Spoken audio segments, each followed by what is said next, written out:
राखी बांधताना तुम्ही कधी लक्ष दिले का? राखी नेहमी भावाच्या डाव्या हातावर बांधायची की उजव्या? याबद्दल अनेकांना माहित नसतं.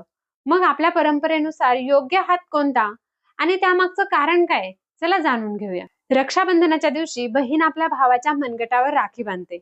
पण पारंपरिक पद्धतीनुसार पुरुषांच्या उजव्या हातावर आणि महिलांच्या डाव्या हातावर मौली किंवा रक्षासूत्र बांधण्याची प्रथा अनेक ठिकाणी आढळते.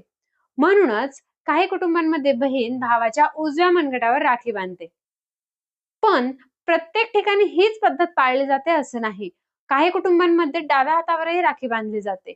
म्हणजेच राखी कोणत्या हातावर बांधली यापेक्षा त्यामागची भावना आणि नातं अधिक महत्वाचं आहे.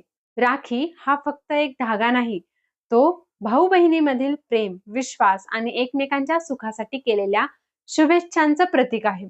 आणि म्हणूनच राखी बांधताना बहीण भावाच्या दीर्घ आयुष्याची, चांगल्या आरोग्याची आणि सुख समृद्धीची कामना करते.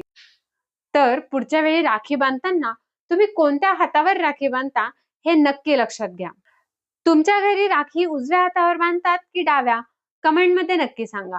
अशाच आपल्या सण परंपरांच्या रंजक गोष्टी जाणून घेण्यासाठी अनोखे मीनाक्षीला सबस्क्राईब नक्की करा. हॅपी रक्षाबंधन.